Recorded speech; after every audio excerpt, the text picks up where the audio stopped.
Batismo e a Eucaristia dos primeiros séculos.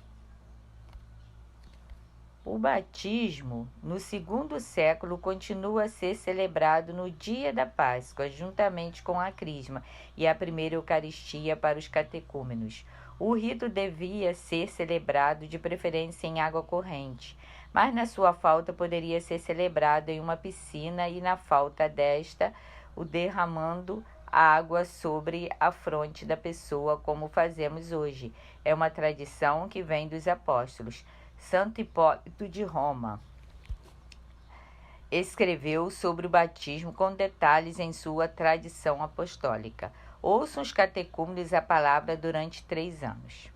Escolhidos os que receberão o batismo, sua vida será examinada, se viveram com grande dignidade enquanto catecúmenos, se honraram as viúvas, se visitaram os enfermos, só praticaram boas ações. Aproximando-se o dia que serão batizados, exorcize o bispo cada um. Jejuem na véspera do sábado os que receberão o batismo. Ordene-se a todos que rezem e se ajoelhem, impondo-se sobre eles as mãos, exorcizará o bispo todos os espíritos estranhos, para que fujam e não voltem e não tornem jamais. Ao terminar o exorcismo, sopre-lhes no rosto, depois de marcar-lhes com o sinal da cruz, a fronte, os ouvidos e as narinas, eles o fará levantar-se. Ao cantar do galo, reze-se primeiro sobre a água, na fonte ou derramando do alto. Em caso de necessidade, usa-se água que se encontrar. Os batizados despiram as suas roupas, batizando-se primeiro as crianças. Todos os que puderem falar por si mesmo, falem. Os pais ou alguém da família falem pelos que não puderem falar por si. Batizem-se os homens e finalmente as mulheres. Número 38 a 51. Santo Irineu, no ano 140-202, também deixou-nos escrito: Jesus veio salvar a todos os que através dele nasceram de novo, pelo batismo de Deus. Os recém-nascidos, os meninos e os jovens e os velhos. Orígenes, bispo de Alexandria, no ano de 184-285, assegurou: a Igreja recebeu dos apóstolos a tradição de dar o batismo também aos recém-nascidos. Romanos, no livro 5, versículo 9. São Cipriano, bispo de Cartago, no ano de 210 a 258.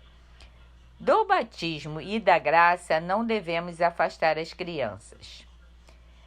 É por isso que a Igreja sempre batizou as crianças, como mostra bem os Atos dos Apóstolos, quando esses batizavam famílias inteiras, como na casa de Cornélio. Atos, capítulo 10, versículo 47 e 48. A negociante Lídia de Filipos, Atos dos Apóstolos, de 16 a 14. Os carcereiros de Filipos, Atos dos Apóstolos, versículo 16, capítulo 16, versículo de 31 a 33. Crispo de Corinto, Atos 18, versículo 8. A tradição da Igreja confirmou esta prática. A tradição apostólica de Santo Hipólito traz o seguinte: batizar-se em primeiro lugar as crianças, todas aquelas que podem falar por si mesmas, que falem. Quanto às que não podem fazer, os pais ou alguém de sua família devem falar por elas. As crianças são apresentadas para receber a graça espiritual, não tanto por aquelas que se levam nos braços, mas sobretudo pela Sociedade Universal dos Santos e dos fiéis. É a mãe da Igreja toda que está presente nos seus santos, a agir, pois é ela inteira que os gera, a todos e a cada um. Santo Agostinho, 98 e 5. São Justino, Marte, no ano de 151, na sua Apologia 61. Os que são batizados por nós são levados para um lugar onde haja água e são regenerados da mesma forma como nós o fomos. E em nome do Pai, de todos o Senhor Deus, e do nosso Senhor Jesus Cristo e do Espírito Santo, que recebem a loção na água. Este rito foi-nos entregue pelos apóstolos. Um sinodo da África sobre São Cipriano de Cartago, 258, aprovou que se batizasse crianças, já a partir do 2º ou 3º dia após o nascimento. Epístola 64. O Concílio de Cartago,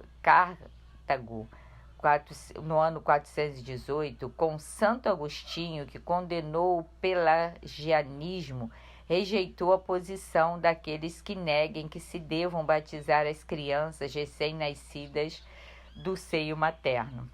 Também os mais pequeninos, que não tenham ainda podido cometer pessoalmente algum pecado, são verdadeiramente batizados para a remissão dos pecados, a fim de que, mediante a regeneração, seja purificado aquele que eles têm de nascença.